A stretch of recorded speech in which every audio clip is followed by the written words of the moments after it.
설명이 필요 없는 노래가즘 정의당 노회찬 원내대표 나오셨습니다. 안녕하십니까. 안녕하십니까. 예.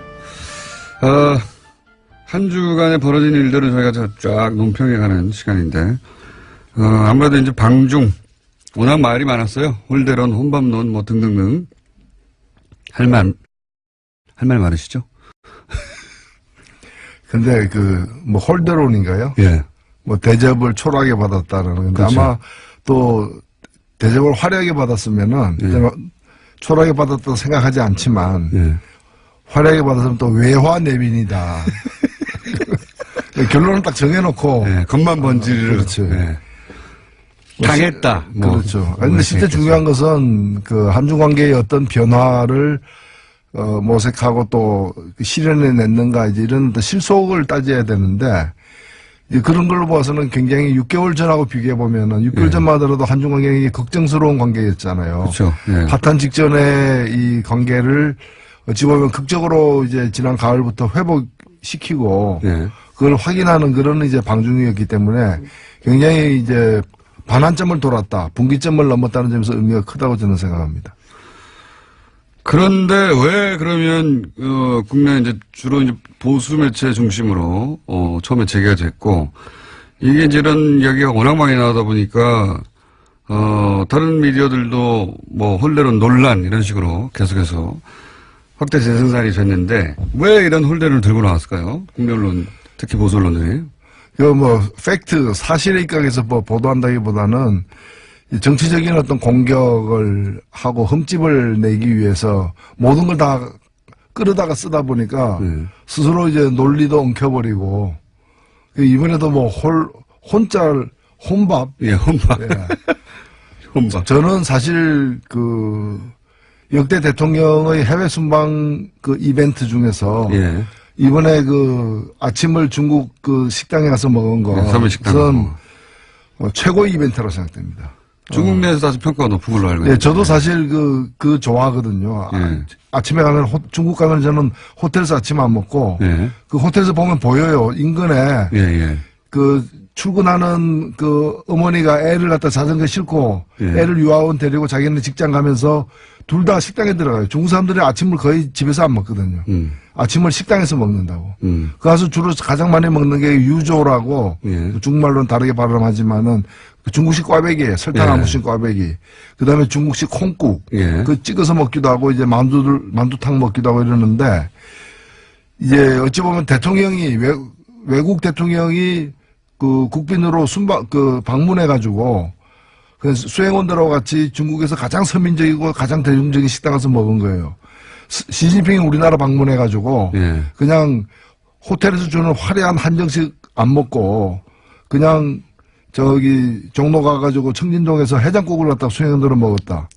그러면 그 노력, 그 자세, 그 열의에 대해서 감복할 거 아니에요. 국내 언론이 뭐 칭송이 자자했겠죠. 그러니까 네. 이 이벤트는 중국 국민들을 향한 이벤트지 한국의 일부 언론을 향한 이벤트는 물론 아니었죠. 예. 그러니까 중국 국민들 눈에는 굉장히 신선하게 바라봐 보이는 거고, 단행한 뒤에 제가 또 다른 뉴스를 보니까 문재인 세트라 그래가지고 예. 중국 사람답게 또 이런 거 이제 세트로 해가지고 이제 상술에 이용하기도 하는 모양이던데 그만큼 반향이 있었다는 얘기 아니겠어요?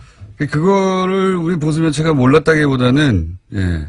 그게 혹시 긍정적으로 국내에 보도될까봐 미리 혼밥이라고 하는 굉장히 기가 막힌 프레임을 짜서 열심히 TV조선이었던가요? 7기 중에 5기가 혼밥이었다 뭐 이런 식으로 보도했어요. 점잖게 얘기하면은 이제 부처 눈에 부처만 보이는 거죠. 그러니까 실제로 일본에 보면은 외톨이가 돼가지고 예. 밥도 혼자 먹고 그런 이미지. 혼자 밥 먹는 걸 갖다가 사람들이 쳐다볼까봐 두려워가지고 화장실에 가서 혼자 밥 먹는 경우도 있어요. 우리나라 대통령 중에도 그런 분이 있었잖아요. 프랑스 가가지고 외국 갈 때마다 전자레인지를 갖다가 호텔방에 갖다 놓고 혼자 데펴가지고 뭘 데폈는지는 잘 모르겠지만 한국에서 가져간 거 데펴다가 혼자 먹는 그게 일본으로 치면은 혼자 화장실 가서 밥 먹는 아이와 같은 상태라고 보는 거죠. 그런 걸 혼밥이라고 불러야지. 지금 이거는 어찌 보면 굉장히 저돌적으로 중국 사람들에게 그 마음에 파고들기 위해서 나는 이렇게 노력한다는 처절하게 보여주는 거거든요. 맞습니다. 이거 뭐 총리하고 아침밥 먹는 것보다 100배 100배 낫죠. 100배 효과적인 전략적 외교 선택한 거라고 보고, 실제 문재인 대통령이 아니라 박근혜 전 대통령이었던 보수 매체는 이걸로 가지고 아주 입이 마르게 칭찬을 했겠죠. 예, 했을 텐데 진짜 혼밥이라고 생각해서가 아니라, 그렇게 초라하고 외교도 못하고, 평가도 못 받고 외국에 나가봐야 같이 밥 먹어준 사람도 없다, 이런 이미지를 더 씌우려고 한 거였겠죠. 예. 이걸 엄청나게 보도했어요. 근데 엄청나게 혼밥이라고. 정말 악의적이었는데, 이렇게 성과를 깎아내린 이유 중에 하나가 곧 지방선거이기 때문이기도 하지 않습니까? 사실은. 사실은 뭐 이렇게 비판할 게 별로 없다 보니까 이거 비판하는 거 아니에요. 그렇긴 한데 효과적이었다고 생각하는 것 같아요. 계속해서 써먹는 걸 보면. 그러면 이 중국 방문에서 여전히 남은 과제는 뭐라고 보십니까? 예, 일단은 더 나쁜 관계로 이렇게 변질되는 걸 막았다는 점에서 사드 문제를 둘러쌌던 그 긴장과 갈등을 일단은 봉합을 한 거죠. 근데 왜 봉합하냐, 완전히 해결해야지. 근데 지금 당장에는 완전히 해결할 방법이 없는 거예요, 사실은. 절대 없습니다, 절대. 없기 때문에 더 악화되지 않도록 일단 만들어 놓은 것도 저는 성과라고 보고, 이제 이걸 어떻게 잘 관리해 나가는 게 앞으로의 숙제인 것이죠. 뭐 그런 점에서 제가 볼 때는 양국 다 굉장히 노력을 나름대로 하고 있다고 보여집니다. 원래 중국은 사실은 이런 외교 문제가 있으면, 외교 문제라는 게 예를 들어 전쟁이 나서 어느 한쪽에 항복하기 전까지는 봉합이거든요. 대부분의 외교 문제라는 게. 어떻게 각자 이해가 다른데 완전히 해결합니까? 전쟁 나서 한쪽이 이겨서 한쪽이 점령하기 전까지 혹은 항복하고 누군가의 어느 일방의 요구를 굴욕적으로 최선이 안 되면 차선이고, 최악을 막기 위해서 차악을 선택하는 게 외교인 거죠. 자, 그런 과제는 여전히 남아있다. 이 봉합. 봉합 이상의 해결책은 사실은 없어요, 현재는. 일단은 봉합이죠. 네. 일단은 봉합이고, 전쟁할 때도 보면은 휴전을 하는 것이지 무슨 불가침 조약을 맺는 게 아니잖아요. 한 단계는 그렇게 나가는 거고, 이번에 저는 하여튼 아까 말씀드렸습니다마는 아침을 갖다가 충칭인가요? 거기서 네. 아침을 갖다가 중국의 가장 서민적인 식당 가서 먹은 그 이벤트, 혼밥 이벤트를 만든 사람은 저는 상 줘야 된다 봅니다. 상 줘야 된다, 오히려. 오히려 상을 줘야 된다. 혼밥 이벤트라고 하시면 안 되고, 서민식당 이벤트. 그렇죠. 자, 고평가를 그렇게 하시고, 지금 정치권에서 핫한 게 두 가지가, 하나는 통합을 이제 한다. 곧 선언할지도 모른다. 크리스마스 선물 뭐 이런 얘기도 나오고 있고요. 본인에 대한 선물이겠죠. 다른 사람들에 대한 선물이 아니라 선물 이야기도 나오고 있고, 또 한 가지 덩어리는 자유한국당에서 이제 당협위원장 교체, 당협위원장 교체라는 게 일반인들한테는 크게 와닿지 않은데 국회의원들한테 생존권이거든요, 이게. 굉장히 큰 일이 있었습니다. 그거 관련해서 내부에서 이걸 왜 했느냐, 누가 바뀌었느냐, 누군 들어가고 못 들어갔느냐 말들이 있는데, 우선 통합 선언 하겠죠? 여기까지 왔는데. 일단은 선언은 하겠죠. 예. 근데 그 선언이 이제 끝나는 것이 아니라, 선언이 이제 당헌 당규에 따른 절차를 이행해야 법적인 효력을 가지는데, 그 이행하는 것에는 뭐 난관이 여러 가지가 지금 있는 거죠. 지금 반대하는 사람들은 전당대회를 하자고 하고요. 안철수 대표는 아마도 뭐라고 부릅니까? 전당원 투표요. 예. 모두 당원인 사람 모두 이제 투표권을 가지고, 왜냐하면 호남 지역에서는 지지하지 않는, 통합을 반대하는 사람이 많지만 다른 지역에 또 여론을 다룰 수 있으니까요. 전당원 투표를 하자고 하는 것 같고, 예. 반대하는 쪽에서는 무슨 소리냐, 당원 당규상 전당대회 해야 되는데 이러고 있습니다. 그러니까 여기 합의가 안 되면 사실 이혼할 가능성도 상당히 높아져 있습니다. 그렇죠. 그러니까 바른정당 입장에서는 선거연대까지도 할 수 있다라고는 어떤 가장 약한 어떤 결합으로서, 그러면서 이제 가장 세게는 이제 일부에서는 또 이혼하고 와라. 이혼하고 와라. 오히려 그게 더 낫다. 일부를 도려내고 오는 것이 자기들은 더 낫다. 뭐 이렇게 보는 쪽까지도 있는데 일단은 완전한 통합은 그렇게 쉽지는 않을 것 같아요. 양쪽 다. 물론 통합을 하게 이 드라이브를 계속 가서 이제 통합까지 가려고 하면 국민당 내부에 당연히 남아있을 수 없다고 하는 사람들도 있겠죠. 그러니까 산수, 그러니까 지금 각각 소속 의원들의 산술 합으로 통합된 당의 의원들 수가 유지되지는 않을 것 같아요. 적어도. 그렇죠. 예. 지금 39명 중에서 뭐 14명 정도는 완강히 반대하는 분들이니까. 최소한 뭐 10명 정도 나가버리면 들어오는 것보다 많아지니까 숫자가 더 줄어들거든요. 숫자가 줄어들음에도 불구하고 이제 하려는 이유가 숫자가 중요하지 않다, 지금은. 그렇죠. 예. 예. 그 보수 재편의 그림 속에서 진행되는 게 아닌가. 예. 결국 중도 보수로 규합해가지고 범보수로 확장하는. 예. 그걸 갖다가 이제 대권 전략으로 이제 보는 거죠. 안철수 대표는 그러니까 진보 진영의 유권자들이 그쪽에서 지지 기반이 본인이 약하다고 판단한 것 같아요. 그래서 떠나는 겁니다, 지금 사실은. 본인의 정체성을 새롭게 발견한 거죠. 알고 보니 보수였다, 뭐 이래가지고. 예. 자기가 하려고 했던 새 정치는 새 보수 정치였다. 지금. 대면이에요, 예. 대면. 자, 방랑 정치죠. 방랑 정치.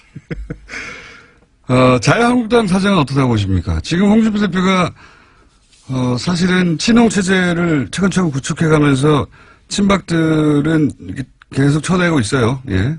예. 거기에 친박을 제압해 가는 데는 어느 정도 성공했습니다. 실제.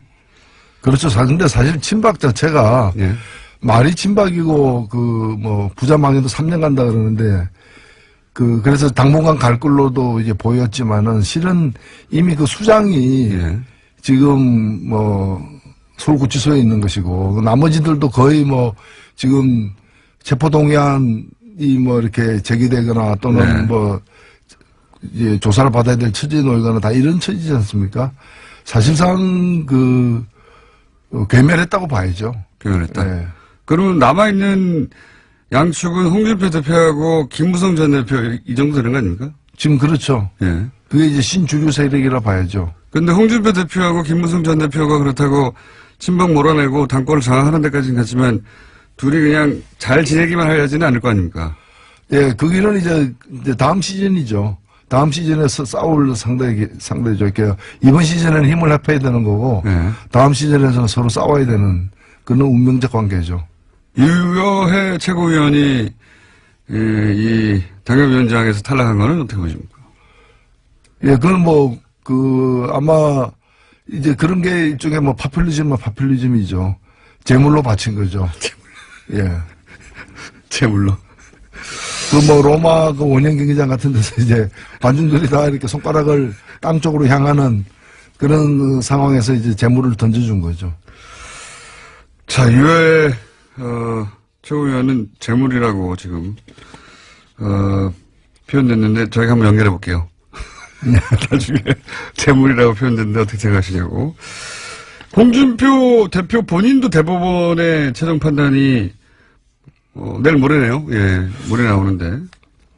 네, 이번 주에 주요 재판들이 이렇게 대법원에 여러 개가 사실 있는데 그 중에 하나하고 아마 이거는 아무도 예측하기 힘든 지금 그런 상황이 그러니까요. 파기환송되면 안철수 대표에게 좋은 겁니다. 유승민 대표하고. 그렇죠? 예. 자유한국당이 흔들려서 나중에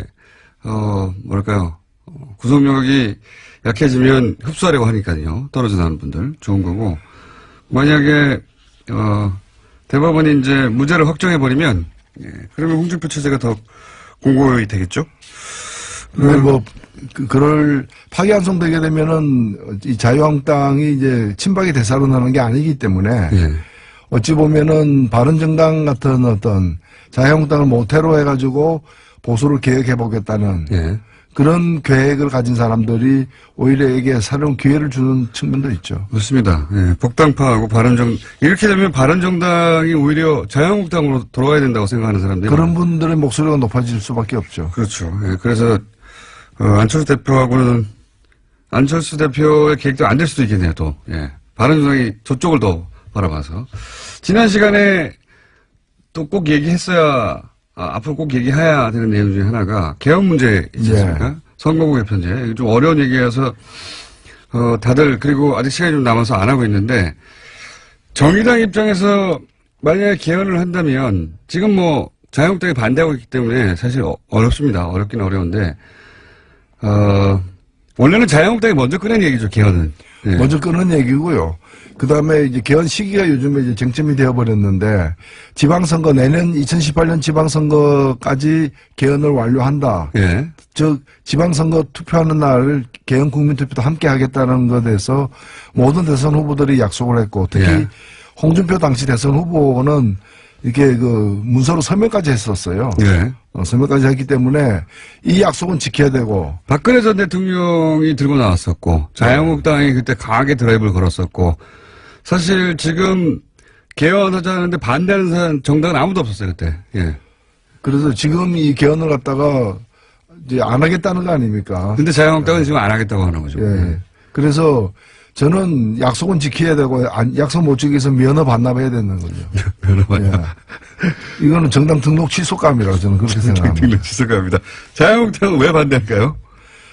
내세우는 거는 이제 지방선거에 불리하다는 건데 아니 네. 헌법을 갖다가 36만을 고치는데 일개 지방선거 뭐 지방선거 중요하지 않다는 뜻이 아니라 선거 한 번에 유리하냐 불리하냐를 가지고 할 부분이 아니고 그리고 어차피 자유한국당은 내년 지방선거 불리해요. 개헌 안 한 데서 유리해지는 것도 아니고 어차피 불리한데 더 불리할 것도 저는 없다고 보고 그래서 일단은 전국의 주도권을 갖다가 이제 뭐 정부 여당이 쥐게 될 거 우려한다는 건데 네. 그것도 저는 뭐 그것 때문에 개헌을 반대한다는 것 자체가 이유가 되지 않는다고 봅니다. 근데 자유한국당이 반대하면 어쨌든 개헌안이 통과될 수가 없지 않습니까? 지금 의석수상. 개헌안을 누군가 모르겠습니다. 국회에서는 아예 합의가 안 될 것 같고. 그래서 저는 예. 그 점을 갖다가 자유한국당을 최대한 압박해야 된다. 일단은 약속을 지키라고 해야 되는 것이고 약속을 못 지키기 때문에 그 국민들에게 사과해야죠. 약속을 못 지키게 됐다고. 그리고 개헌을 갖다가 할 생각이 없다면 국민들에게 사기를 친 거 아니에요. 그건 정말 정당을 해산해야 되는 것이고 그게 아니라 시점을 조금 바꾸면 좋겠다. 예. 뭐 이때는 불리하니까 뭐 석 달 후에 하겠다고 한다면 그것까지는 봐줄 수 있다는 거죠. 그렇다면 그 약속을 국민들 앞에 공언하라는 거죠. 그런 점에서 개헌 열차를 멈출 이유는 없다. 개헌 열차가 6월 지방선거 때 투표하기로 했다면 그 6월 13일 역에는 서야죠. 근데 그걸 안 쓸 생각인 것 같아요. 안 쓸 생각이라면 그럼 그 다음 역이 어디냐. 예. 그거라도 국민들에게 밝혀라는 거죠. 밝혀도 지킬까요? 그러니까 저는 그렇게 안 지킬 것 같으면은 예. 이 운동장을 떠나라 이렇게 얘기를 해야 되는 거죠. 운동장을 떠나라. 현실적으로 자유한국당이 반대하는 한 개헌을 할 방법이 없지 않습니까, 사실. 국회를 통과하지 못하니까. 그건, 부차적인 문제는 아니지만 그건 그대로 두고 만약에 개헌을 한다면 꼭 포함되어야 하는 내용이 뭡니까, 정의당 입장에서. 선거구제 개편이죠. 예, 뭐 여러 가지가 사실입니다. 저는 정의당은 기본권 신장과 지방분권을 네.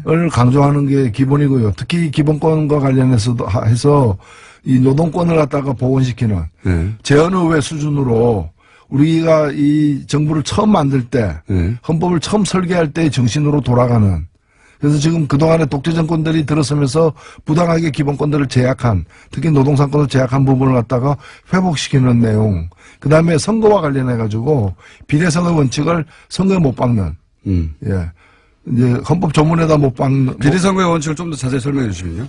네 이제 국민의 민심 그대로 선거 결과에 반영될 수 네. 있도록 하는 이거는 여러 가지 측면 하나는 이제 선거 제도와 관련해서 지금의 선거 제도가 예를 들면 가장 비근한 예로 정의당이 7.3% 얻고 의석을 7.3% 가지는 게 아니라 의석은 2%밖에 못 가지는 예, 이런 문제들. 그다음에 인구 대비로 표의 등가성 문제. 예. 그 농촌의 한 표가 도시의 2표하고 비슷한 지금.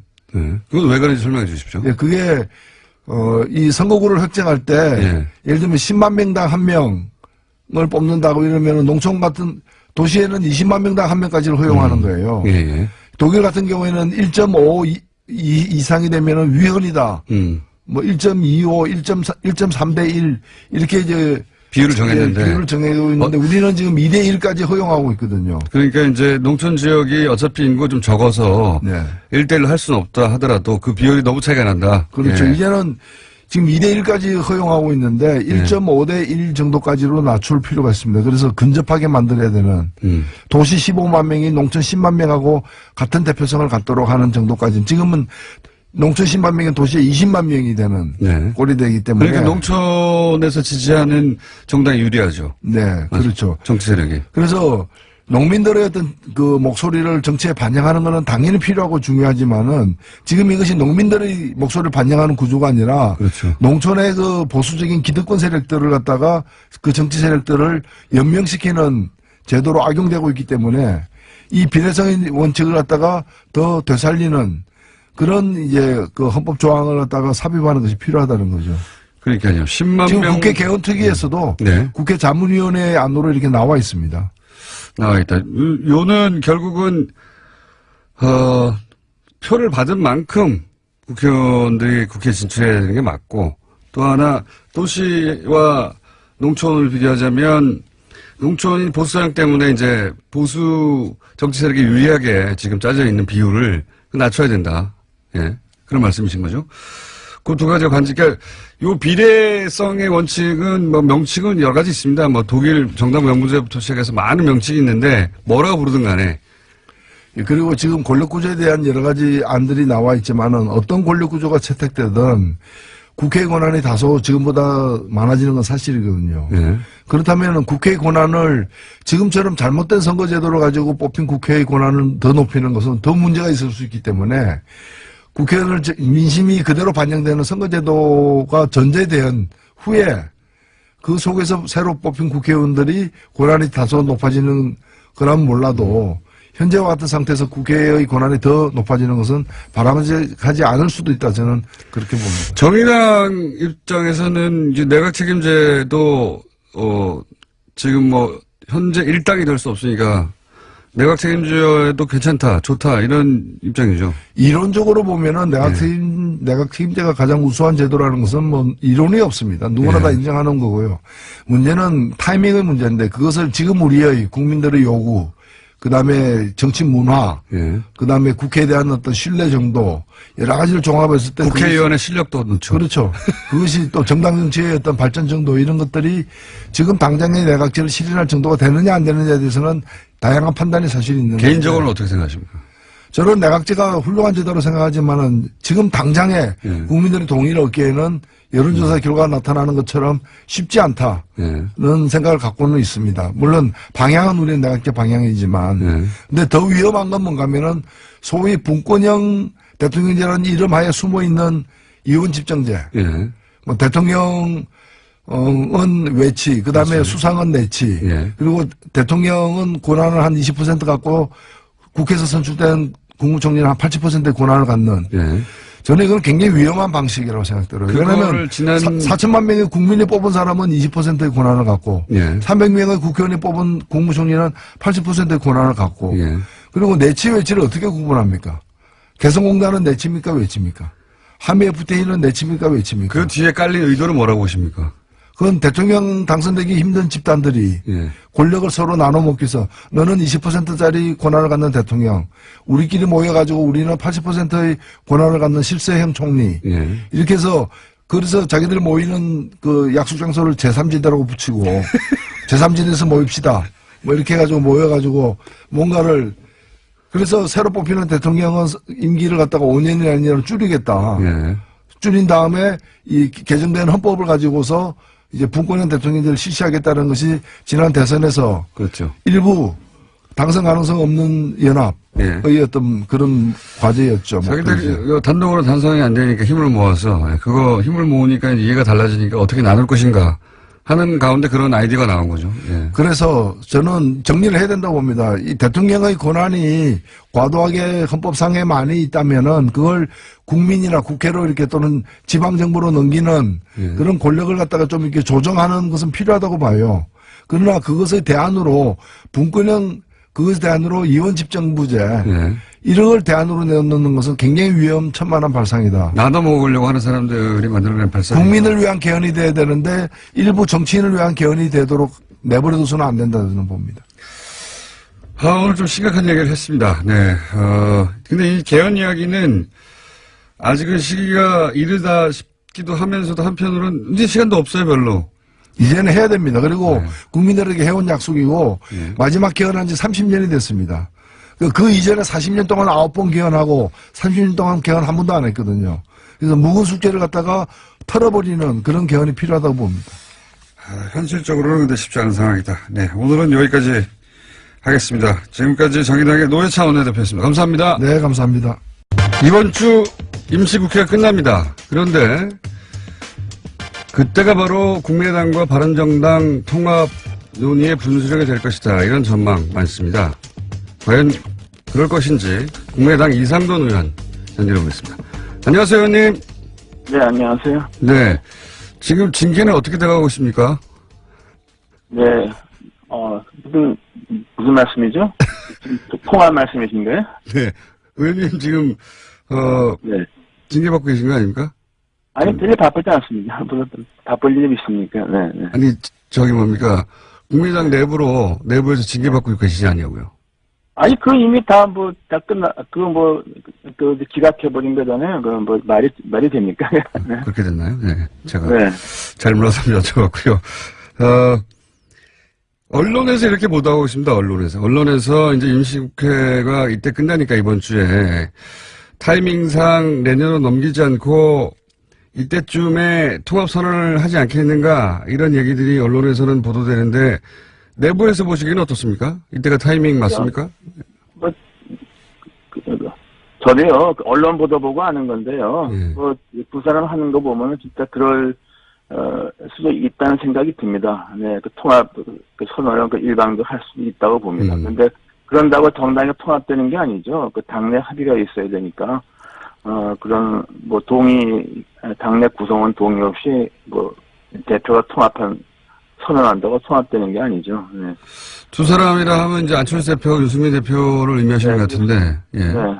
두 분이 일단 선언적으로 그렇게 통합을 이야기하고 나면 실제 그런다고 통합이 되는 게 아니라고 말씀하셨지만 당원 당규상은 어떻습니까? 만약에 타당의 대표가 통합을 선언하고, 그리고 전당대회를 열겠죠? 어떻게 됩니까? 당원 당규상으로는? 네, 당원 당규에서는, 아마 무엇보다 최고위원회에서 예. 그걸 갖다가 통합권을 당무위원회에 회부하게 되겠죠. 그러나 통상적으로 당무위원회 가기 전에 의원총회 동의를 받아야 되지 않습니까? 그러면은 의원은 개개인이 헌법기관입니다. 예. 그래서 국회의원의 당적에 변화가 생기는 정당의 해산, 합당의 경우는 의원총회를 거치는 것이 우리나라 정당 정치의 불문헌법이죠. 과거에 합당이 다 그랬죠. 예, 그 다음 수순이 대체로 얘기해서 당무위원회나 중앙위원회에다가 동의를 구하고, 그 다음에 당마다 좀 다를 수 있겠습니다만은, 우리 국민의당은 당원의, 정당의 해상, 우리 국민의당의 해상과 합당은, 전당대회 고유 권한으로서 아주 헌법에, 당원에, 정해져 있습니다. 그러니까 전당대회를 거쳐야죠. 네. 전당대회를 거친다. 근데 지금, 이게 실현되려면 우선 그러면, 의총을 통과해야 되는 거군요. 현역 의원들의, 예. 네, 그렇죠. 현역 의원들의 당적의 변화가 생기는데, 어떻게 의총에 동의를 받지 않고 그걸 하겠습니까? 그거는 정당 정치를 아예 부정하는 만용이죠. 그건 있을 수 없는 일입니다. 이때 통과가 안 되실 거라고 보시는 거군요. 우리 대충 39명 중에 30명이 통합에 반대하고 있는 건 다 확인되지 않았습니까? 네, 그리고 그렇게 한 다음에도 당무회의에 건너가고 당무회의에서도 굉장히 논란이 많겠죠. 네. 그래서 우리 요새 국민의당 회의하게 되면은 같이 따라다니는 단어가 있잖아요. 아수라장, 이런 식. 이런 꼴이 이상하게 됐죠. 네. 근데 안철수 대표의 지금 드라이브나 행보를 봐서는 의총, 그렇게 이제 통과가 안 될 의총은 생략하고 바로 전당대회로 가려는 것 같습니다. 지금, 그죠? 당원 당규 일정의 그 당무위원회에서 그 당대표가 전당대회 소집할 권한은 없습니다. 당무위원회가 소집하는 것이죠. 그 당무위원회는 또 그것이 만만한 절차가 아니고 또 전당대회에서도 무슨 당원 투표를 대체할 수 있는 게 아니고 전당대회는 당원 당규에 대표당원 전체에 과반수가 참석을 해서 과반수가 찬성을 해야만 의결이 됩니다. 그리고 대표당원은 그 당연직 선출직에서 우리가 10,000명이 좀 넘게 되어 있거든요. 네. 그래서 전당대회를 준비하는 데만도 한 달 이상 걸린다고 보고요. 그 적어도 7,000~8,000명이 들어가는 장소이기 때문에 뭐 킨텍스 같은 데 빌리지 않으면 전당대회를 열 수가 없습니다. 네. 그리고 전당대회라는 게 과거에 볼 것 같으면은 대통령 후보 지명같이 이미 모든 절차, 합의한 절차에 따라서 결정된 것을 인증하는 거라면 전당대회가 비교적 무난하지만은 전당대회에 가서 이걸 안건을 가지고서 한편한편 다투는 전당대회를 치는 것 자체가 이거는 제가 볼 때는 거의 그 불가능에 가까운 그 절차가 아닌가 싶어요. 알겠습니다. 근데 필요 없기 때문이죠. 네. 그걸 모르지 않을 텐데도 계속 가는 걸 보면 이제 박 전 의원의 그 이야기로는 이렇게 전당대회까지 간다는 것은 결국 분당으로 가는 수밖에 없는 수순이다. 그걸 불사하고 안철수 대표가 가는 거 아닐까요? 그러니까 안철수 대표는 사실은 이 호남계 혹은 자신들에게 통합을 반대하는 의원들이 나가더라도 할 수 없다. 혹은 오히려 나가길 바라고 이 행보를 하는 거 아닐까요? 네, 이제 그런 기대를 했으리라고 저도 생각하는데요. 예. 나간다는 사람이 7~8명 정도 오면 모르겠는데 지금 30명이 반대하고 있지 않습니까? 예. 30명의 의원이 걸어 나가겠습니까? 이미 자신들 그 주류가 자신들이라고 생각을 하죠. 그러니까 그 박지원 대표께서도 박지원 의원께서도 그런 말을 한 적이 있는데 그거는 이제 최악의 경우를 상정하는 얘기죠. 만약에 통합에 반대하시는 30여 명에 이른다고 하는 분들이 이렇게 전당대회나 또는 이거 완전히 당을 깨자는 얘기구나 하는 정도 행보가 있으면 거꾸로 나가는 게 아니라 안철수 대표에게 나가라고, 예. 혹은 안철수 대표. 나가라고 해도 문제는 안 나가죠. 이거 안 나가겠죠, 당연히 대표인데. 당원 당규에는 대표 탄핵 절차가 없기 때문에. 그러니까요, 예. 그리고 이제 방법은 이제 최고위원회가 와야 되는 건데, 최고위원들이 그냥 다 사표를 내는 건데, 이제 그렇게 되면은 당대표가 혼자, 맨날 월, 수금 혼자 기자회견하는 식으로 최고위원 할 수는 없지 않습니까요? 그런 가능성에는 대표를 좀 끌어내릴 방법은 사실상 없습니다.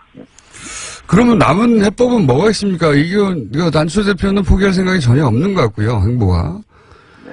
의원님 보시기에 이 양자 간의 충돌은 결국 어떻게 결론이 납니까? 시나리오가? 이게 결론이 극적으로 이렇게 나기 전에야 이렇게 제대로 순리적으로 날 수가 지금 없게 되어 있습니다. 그러니까요. 그렇게 되어 있고, 또 하나 이제 변수는 이제 바른정당의 내부 변화죠. 사실 바른정당에서도 유승민 대표하고 통합의 행보에 같이 하는 의원이라는 게 하태경 의원 정도 있을까 그러지 않습니까? 네. 그리고 사실 어떻게 보면은 이 국민의당과 통합이 어차피 실패할 거니까 국민의당 내부 사정으로 그러면 이제 자연스럽게 이제 한국당 복당을 가는 스승이 되지 않겠느냐 이렇게 좀 관측도 하고 있죠. 또 김성태 의원이 원내대표가 됐으니까 또 복당을 못할 이유도 이제는 없죠. 네. 그러니까 의원님 보시기에는 이 통합 드라이브는 실패하고 통합론은 소멸되고 바른정당은 자유한국당과 손을 잡는 수순으로 이제 방향을 선회할 것이다 이렇게 보시는 것 같은데 그것도 가능한 시나리오 중에 하나다. 예. 네, 바른정당이라는 실험은 사실은 이미 좀 실패했다고 봐야죠. 왜냐하면 한국당의 뿌리가 워낙 깊기 때문에 바른정당에서 만든 의원들이 개개인은 훌륭하지만은 뿌리를 못 내린 거 아닙니까? 그렇게 돼버렸죠. 예. 그러면 그것도 하나의 전망이고 시나리오인데 만약에 그것도 뭐 금방 될 일은 아니니까 그 바른정당과 자유한국당이 어떤 식으로 통합의 수순을 가는 것도 금방 될 일은 아니니까 안철수 대표는 계속 이 드라이브를 걸고 자기 계획표가 있는 것 같은데 네. 계속해서 이 길로 가면 남아있는 시나리오는 뭐가 됩니까 그러면? 아니, 이혼입니까? 이상한 상태가 계속 지속되는 거죠. 뭐 언론에서는 계속 뭐라고 추측하는 기사를 쓸 것이고 뭐 당이 사실상 정당이라고 보기도 어려울 정도의 아주 그 내분 아닌 내분 뭐 이상하게 되는 거죠. 뭐 돌파구가 뾰족한 돌파구가 좀 없다고 봐야죠. 뾰족한 돌파가 없이 이 상태가 그냥 흐지부지 아수라장 상태로 유지될 공산이 크다 이렇게 보시는 거군요.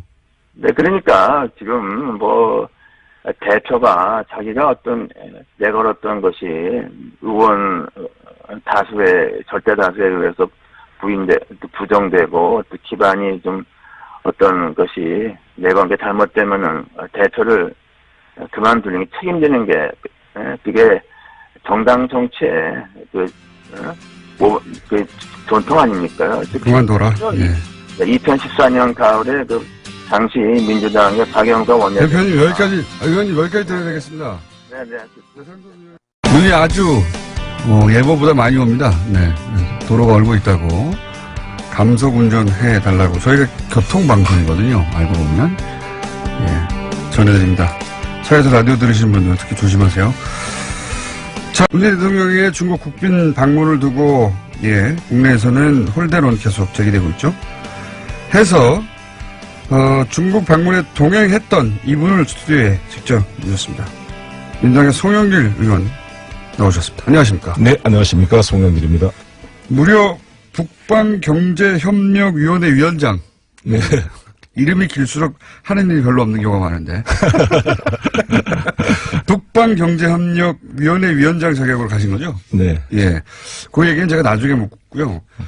워낙 우리나라 언론에서 이제 이 홀대론 관련해서 너무나 많은 보도가 나왔고, 네. 그 홀대론의 근거로 제시한 그 사건들, 사안들이 굉장히 많아요. 네. 그래서 직접 가신 분에게 얘기를 들어봐야 될 것 같아서 문재인 대통령은 안 나오실 거니까 홀대 당하셨어요? 제가 물어봐야 되는데 네. 안 나오시니까 같이 가신 분 위원회 위원장 모셨습니다. 자, 좀 자세히 짚어볼까요? 제일 먼저 있었던 것 중에 하나가 왜 차관이 나와야 되는데 차관 보가 나왔냐? 네. 쿵시 안유 예. 네. 차관 보가 나왔다. 이거부터 홀대다. 여기서부터 시작된거든요. 이거 좀 어떻게 된 사안인지 좀 짚어주십시오. 일단 이번 정상회담의 배경을 비교를 해야 됩니다. 사실 우리가 한중 관계가 아주 좋아가지고 꽃가마 타고 가는 길이 아니었습니다. 그렇죠. 사드 문제로 정말 양국 관계가 최악의 상황에 빠져서 한중 수교 25주년 기념식도 제대로 못 치른 그런 상황에서 무거운 부담감을 감고 가는 정상 외교의 길이었습니다. 라는 걸 말씀드리고 싶고, 중국 입장에서도 사드 배치 철회를 강력하게 요청해 왔는데 결국 그거를 관철시키지 못하고, 그렇죠. 어쩔 수 없는 상황을 인정하고 들어간 어떻게 보면 중국 내부에서 굴욕 외교가 아니냐라고 비판이 나올 그런 상황이라는 것이죠. 그러니까 우리가 아니라 오히려 중국 내부에서 아니 사드 철회 안 했는데 이렇게 관계 정상화하면 되느냐. 그렇죠. 이런 비판이 나올 상황이었다. 그렇죠. 이 정상회담이 만드는 것 자체부터가 성공입니다. 제가 봤을 때는. 아베 신조 지금 못하고 있잖아요. 시진핑과. 안 해주잖아요. 시 주석이. 예.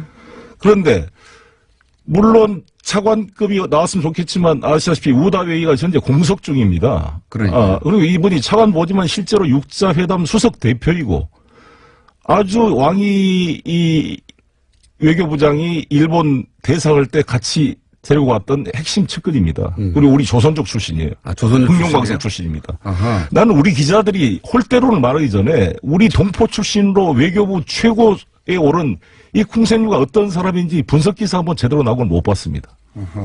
여러 가지 배려가 있고 또 13일 합의의 주역입니다. 이분이. 이거를 다시 복원시키는 우리 난감표 차장과 함께. 그래서 저는 특별한 문제가 없었다. 오히려 꼭 필요한 인물을 보냈다 이렇게 생각을 합니다. 목소리가 높으신 거 보니까 굉장히 억울하신가 봅니다. 중국에서 잘 됐는데 왜 이렇게 홀대를 많이 하는 건지. 그죠? 글쎄요, 그 홀대를 누가 이렇게 이야기해요. 황홀한 환대다 이런 표현을 쓰던데. 황홀한. 예, 정말 중경에서는 정상회담 전까지는 사실 저도 약간 예. 분위기가 경계하는 분위기를 느꼈습니다. 그러나 정상회담이 끝나고 나서는 정말 분위기가 너무너무 좋았고 중경에 가서는 정말 황홀한 환대를 홀대라고 어떤 네티즌이 저한테 메시지를 보내줬던데 실감이 날 정도로 분위기가 좋았습니다. 직접 겪기로는 홀대는커녕 환대를 받았다고 하시는데 자 그러면 또 디테일로 들어가서 이걸 먼저 다 얘기하고 이제 다른 얘기하죠. 소위 이제 혼밥 이거는 저희가 그 교민 한 분과 저희가 그 2부에서 연결도 했었는데 이 혼밥이 우리나라에서는 혼밥이라고 보도했던 서민 식당에 가가지고 서민들이 먹는 음식 먹은 거 이것에 대해서 국내에서는 저거 봐라 외교 관례에 따라 이제 고위급들과 같이 오찬을 해야 되는데 오찬을 안 해주니까 가서 혼자 밥 먹는 거 아니냐 이렇게 보도를 했어요. 어마어마한 프레임이에요. 이 혼밥 프레임이라는 게 실제 이 서민 식당에 가서 밥을 먹은 것은 어떤 반응을 현지에서 불러일으켰습니까? 사전에 다 계획 준비된 거고요. 중국 당국과도 합의가 돼야 가는 거지 마음대로 갈 수 있겠습니까? 그렇죠. 국빈 방문인데. 네, 그렇습니다. 다 이미 합의가 돼서 그 장소를 정해 갔고요. 중국에 가보시면 아시겠지만 요우티아오라고 이렇게 튀김처럼 길쭉한 거 이거 먹습니다. 그다음에 또우장이라 그래서 이 콩국물 먹는 거다고 찌엔빙이라 그래서 이렇게 약간 이런 음식 부침개 같은 거를 먹습니다. 근데 아침 식사에 중국 일반 서민들, 하나는 서민들의 일반적 식사인데, 그거를 대통령께서 서민 식당에 가서 같이 한 것을 보고, 전반적으로 너무너무 감동했다는 게 중론입니다. 저는 지금 웨이신을 통해서 중국 친구들과 많이, 지금도 실시간으로 지금 하고 있습니다만, 그거에 대해서 수없이 이야기가 많이 들린다. 정말 대통령에 대한 친근감을 가지게 됐고, 아주 그 효과 만점이었다고 생각합니다. 특히 이 중국 방문이라는 게 간부들과 대통령만 만나는 게 아니라 13억 중국 인민들의 가슴을 얻는 거 아닙니까? 마음을. 정말 100% 성공한 정말 외교였다고 생각합니다. 굉장히 성공적이었다. 네. 그 이게 소위 이제 중국 서민식당에 가고 나서 그것에 대한 중국의 반응을 본 중국의 고위 관료들이나 혹은 정보 관계자들이 얘기를 많이 한다 이거죠, 의원님한테. 그렇습니다. 그렇고 교수들도 이야기를 하고 저한테. 성공적이었다고. 트럼프 대통령 여기 우리나라 왔을 때 혼밥했잖아요. 공식 만찬 한 번 하는 거지 계속 밥을 먹습니까? 아니 트럼프 대통령이 우리 이낙연 총리한테 밥 먹자고 그랬습니까? 이게 트럼프 대통령이 우리나라에 와서 시장에 가서 국밥 먹은 거네요, 말하자면.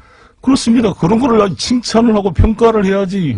도대체 똑같은 사를 그렇게 볼 정말 이 언론의 차이고 저는 근데 이 언론이 박근혜 대통령 방북 때와 비교하면 너무 큰 차이가 나서. 어떻게 차이가 납니까? 그때 박근혜 대통령이 형형색색의 한복 패션을 자랑을 했잖아요. 9벌을 가지고 왔습니다. 네 번 행사 때마다 옷을 갈아입었는데 제가 이 사진도 가져왔는데 대통령 기사도 보고 오셨네. 9벌이 가지는 의미 중국어 패션 화려한 중국어 실력 빨간 옷을 입는 것은 투자 활성화의 상징 박근혜 트레이드 마크 되나 거의 용비어천가의 기사들이 쏟아져 나왔는데 아니 이렇게 아름다운 중국 일반 시민과 함께 같이 식사를 나누는 이 모습을 이렇게밖에 볼 수 없을까 하는 안타까움이 듭니다. 의도적인 거죠. 그렇게 프레임을 잡은 거죠. 트럼프 대통령이 이제 무슨 시장에 가가지고 국밥 먹었으면 우리가 비난을 하겠습니까? 그걸 가지고 어마어마하게 칭찬을 했겠죠. 없겠죠. 그걸 우리가 혼밥이라고 보도한 것이다. 자, 이건 어떻습니까, 그러면? 왕이 외교부장이 문재인 대통령과 악수를 하는 과정에서, 팔을 툭 쳤다. 아니, 일국의 대통령과 악수하는 과정에서 이렇게 팔을 이렇게 친다든가 하는 게 이게 외교 결례 아니냐. 이것도 크게 보도됐어요. 네. 저도 그거 보고 깜짝 놀랐는데 알아보니까 사실 먼저 대통령께서 반갑다고 이렇게 툭툭 해줬습니다. 그걸 다 빼버리니까 일반 국민 생각할 때 건방지게 왜 외교부 장관이 했나 이렇게 생각할 수 있는데 먼저 한 것에 대한 친근함의 표시였고 저도 시진핑 주석이 저를 치지는 않았는데 제가 먼저 그랬어요? 손 팔뚝꿈치를 이렇게 하면서 좀 친근함을 표시했고 고싱 반갑다 이런 얘기를 했죠. 아니, 별일 아닌데 지금 크게 못 풀린 것이다. 그래서 혹시 물어봤어요. 나 외교부 부국장한테. 예. 중국 외교부. 제가 시진핑 주석 이거 897 만든 거에 대해서 뭐 불만 있느냐. 전혀 없답니다. 중국에서는 전혀 말이 없다. 아주 친근하게 표시로 이해합니다. 그러니까 이 경우 그러니까 왕이 부장이 대통령의 팔을 만진 것을 두고 우리는 외교 결례라고 했는데 이거 전후 사정은 대통령이 먼저 툭툭 쳤고 반갑다고 예, 예. 그랬더니 이제 화답한 것인데 의원님 같은 경우에는 시진핑이 툭툭 안 쳤는데 내가 툭툭 쳤는데 그거를 거꾸로 중국에서는 이거 외교 결례라고 하느냐 물어봤더니 그런 말이 전혀 없다. 네, 네. 그리고 원래 왕이 부장이 이해찬 총리님한테 물어봤더니 본인한테도 그렇게 했고 저도 그 국빈 맞자 만났을 때 등 두들겨 줬어요. 왕이 부장. 반갑다고. 그렇군요. 예를 들어서 다른 사례들은 없습니까? 예를 들어서 뭐 아베 신조 총리를 우리나라 외무부 장관이 만났는데 그때 뭐 툭툭 쳤다든가 뭐 이런 식의 사례들은 없습니까? 그건 잘 모르겠습니다. 하긴 뭐 툭툭 친 거 가지고 외교 결례라고 보도된 자체가 처음인 것 같아서 예. 그렇게 이제 뭔가 잡아낼 거를 끊임없이 찾았다는 거죠. 그렇죠. 그걸 보고 제가 기자라면 야 왕이 부장 응? 문재인 대통령과 서로 툭툭 치면서 친근감을 표시해 한중 관계 풀리나 뭐 이렇게 제목이 나와야 정상이 아닐까요? 그렇게 볼 생각이 없다 보니까 보수 매체들이 이것도 제 문제 삼았습니다. 제가 이제 보수 매체들이 주로 문제 삼는 포인트들을 제가 여쭤보고 있는데 조선일보 같은 경우에는 양국 정상회담 결과를 왜 각각 발표하느냐 이 각각 발표하는 것에 대해서 이게 바로 한마디로 말해서 서로 이제 얘기가 잘 안 되고 있는 것이다 이런 보도가 있는데 이런 국민들께서는 이런 배경을 알면 이해가 되실 겁니다. 뭐냐면 항상 우리 대통령께서 이번에 역지사지라는 표현을 썼습니다. 예. 근데 이것도 우리가 역지사지로 이제 보면 중국 입장에서는 시진핑 주석이 일관되게 사드 배치는 중국의 핵심적 이익을 침해하는 행위다라는 입장을 견지해 왔습니다. 완전히 철회해야 된다고 박근혜 그랬죠. 대통령한테도 그랬고 황교안 총리한테도. 근데 이런 통보도 없이 바로 이게 배치되면서 외교적 참사가 발생한 거잖아요. 예. 그 이후로도 트럼프 대통령을 만나서까지 이야기를 했다 이 말이에요. 예. 그런데 이거를 지금 거둬들여야 될 상황이잖아요. 예. 지금 한국이 문재인 대통령에서도 이미 지금 사드가 배치되고 있는데 그러면 논리상으로 사드 배치를 철회하지 않은 상태에서 한중 정상회담을 할 수가 없는 겁니다. 관계 정상화하면은 자기 말을 뒤집는 게 되겠죠. 그렇죠. 시진핑 그 입장에서는. 내부에서 제가 가보니까 실제로 강경파들이 예. 도대체 이게 뭐냐. 아무 성과도 없이 왜 국빈 초청을 해서 이걸 하는 거냐. 중국 내부의 갈등은 오히려 시진핑 주석이 지금 국교 정상화, 뭐랄까 관계 정상화를 하는 이런 정상회담을 해주는 자체에 대한 불만이 있더라. 내부 여론이 당연히 있는 것이죠. 강경파 그런 상황에서 그런데 이거를 이제 공식적으로 성명서를 만든다 그러면 예. 사드 이야기를 안 할 수가 있겠습니까? 이 사드를 또 언급하면 우리 언론이나 보수에 난리가 나지 않겠어요? 예. 다 배려의 차원이라고 봐야죠. 서로 그렇게 그런 문제들이 양국 내부에서 그렇습니다. 각각 정치적 반대파에 대한 반대파로부터의 목소리가 나오고 다시 이 회담의 성과를 또 물타기를 할 테니 서로 하지 말자 그렇게. 그래서 사드 문제가 완전 해결된 건 아니잖아요. 예, 그렇죠. 그러나 이거를 해결하려고 하려면 양국 관계 복원이 안 되는 겁니다. 예. 그러면 이렇게 봉인을 하는 거잖아요. 그래서 서로를 배려하고 구동 존의의 자세로 나가자는 것이죠. 그래서 공동 합의문을 하지 않고 이것 자체를 푸는 우리 측에 대한 배려로 이해를 해야 된다고 보고요. 시 주석이 실제 공식 회담에서 사드란 말도 인용하지 않았습니다. 그래요? 모두가 알고 있는 이유로 양국 관계가 불편했다는 거죠. 사드라는 단어를 사용하지도 않았다. 일부러. 딱 한 줄 했습니다. 한 줄. 얼마나 문재인 대통령을 배려한 겁니까? 그렇군요. 그렇게 봐야 하는 것이다. 양국 간의 불편한 사안들을 양국의 정치적 반대 세력이 그 지점을 짚어서 공격할 것을 차단하기 위해서 각각 이렇게 한 것이다. 반대 세력이 아니라도 시진핑 본인 자신도 자기 논리적 모순이죠. 모순이 발생하잖아요. 그렇죠. 예. 그거가 철회되지 않으면 뭐 어떤 것도 안 된다고 했다가 그거 철회 안 됐는데 그걸 묻고 가는 거 아닙니까? 그렇습니다. 그 부담이 훨씬 큰 거죠. 중국이 우리보다 어떤 면에서는. 그러니까. 듣고 보니까 그렇네요. 지금 사실 제가 요 몇 가지 사안 중에 가장 악의적인 사안은 악의적인 프레임은 혼밥인 것 같아요. 혼밥. 예, 네. 대접 못 받았다 이런 얘기를 네. 하려고 저 봐라 저 대접도 못 받고 주요 고위 관계자들 만나지도 못하고 좀 서민식당 가서 혼자 밥 먹고 있잖아요. 이게 정말 악의적인 거죠. 고위들 다 만났죠. 시진핑 주석, 리거창 총리, 장도장 뭐 다 만났고 특히 저는 시 주석과의 만날 때 자세히 그 표정을 봤는데 여러분 보시면 아베 총리와 시 주석이 만날 때 표정이나 악수하는 거 보면 정말 마지못해 하는 느낌이 그 사진 한 컷으로도 볼 수가 있는데 두 분이 정말 부드러웠습니다. 표정이 확 밝았고 또 두 분이 풍리한 여사 이쪽 김정진 여사 양 두 부부가 같이 그 음악회를 같이 관람해서 5시간 동안 같이 있었거든요. 전례가 없는 일입니다, 사실. 네. 왕이 그 부부장 얘기하시니까 외교의 헤드죠, 중국에. 왕이 부장이 그 아베 신조 총리를 만났을 때는 툭툭 치는 거 대신 한 손 악수했거든요. 그게 네. 그게 나은 건가요? 더 나은 건가요? 그렇죠. 그게 좀 결례당할 수가 있겠죠. 자, 하여튼 이게 다 프레임이다. 예. 근데 홍준표 대표께서는 아베 총리 만나서 깍듯이 절도 하고 아주 예의를 지킨 것 같은데 고개를 너무 많이 숙이셔가지고 너무 예. 과곡이 아닌가. 저도 사진을 봤는데 아베 이게 보니까 일본이 잘하는 짓인데 아베 신조 총리가 더 높은 의자에 앉아 있어요. 왜 그렇게 만들었나 몰라요. 의자가 아베 신조 총리가 앉은 의자가 더 높고요. 네. 홍준표 대표가 앉은 의자가 더 낮아요. 예. 예. 1인용 소파가. 왜 이렇게 했나 싶은데 하여튼 일부러 그렇게 한 것 같고요. 그런 다음에 두 사람 인사할 때 아베 신조 총리는 의도적으로 고개를 거의 안 숙인 것 같고요. 일부러.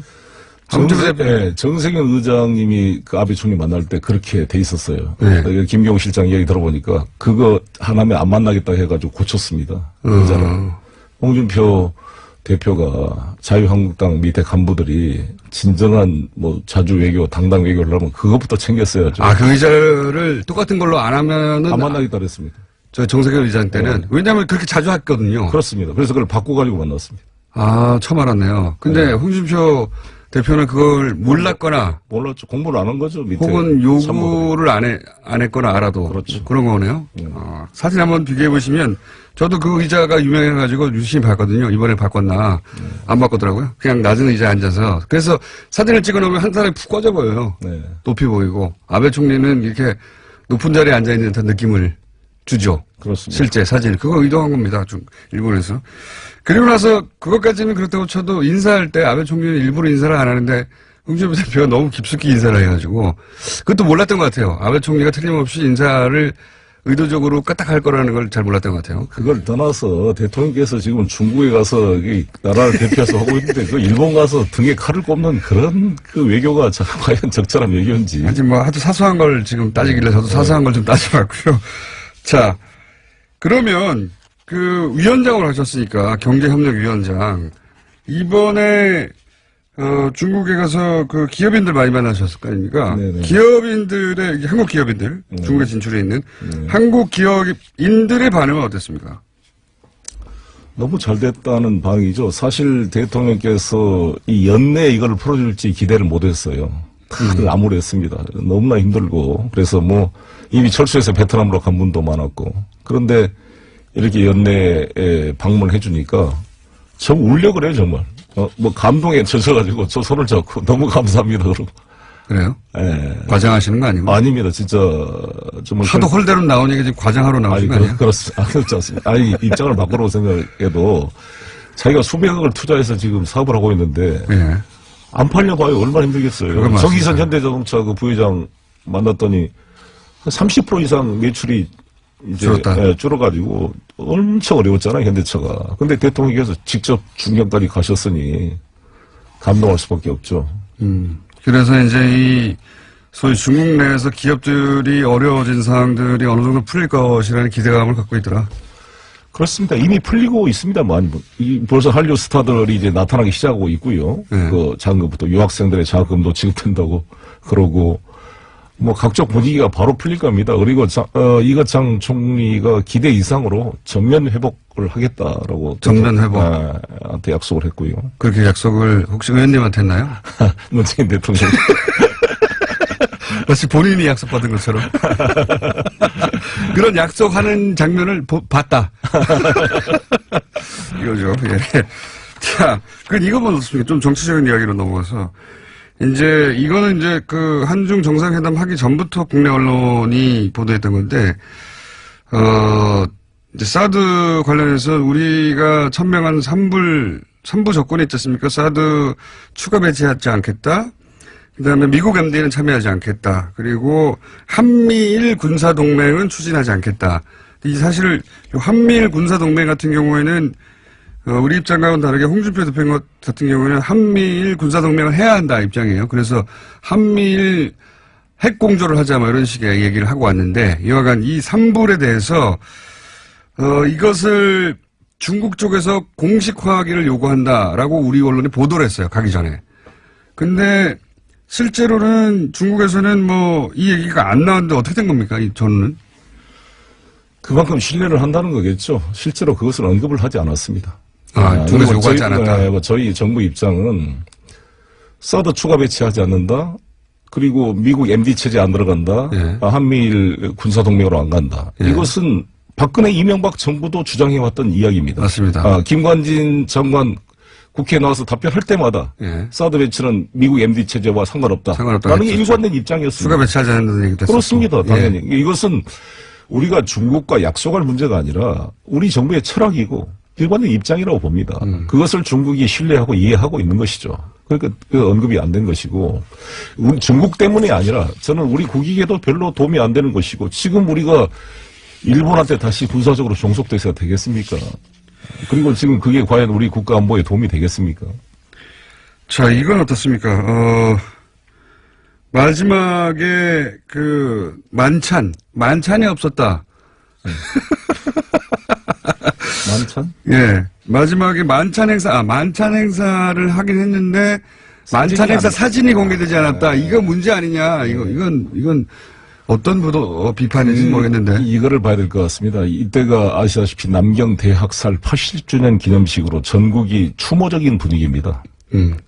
그런 게 있고, 또 그런 면에서, 또 사드 배치 문제가 합의가 안 됐는데 성대한 만찬을 공개하는 것도 부담이 있었을 거라고 생각이 듭니다. 남경 대학살 문제도 있고. 남경과 그리고 사드가 공식적으로 철회된다. 그러니까 중국의 입장에 관철됐다. 이게 아닌데 무슨 축하를 하느냐 이런 얘기가 내부적으로 나올 수 있었다. 그렇습니다. 그래서 그러나 아무튼 그 만찬을 이제 늦게 공개가 되고 잘 전체 장면이 카메라도 못 들어오게 했죠. 근데 그거는 일반적으로 중국이 그렇게 하고 있습니다. 트럼프 올 때는 왜 그랬냐 그러는데 트럼프 미국과 관계는 좀 특수하게 봐야 된다고 저는 생각이 들고요. 그런 면에서 이것은 그거랑 그 뒤로는 이제 쭉 그 내용들이 공개되고 있습니다.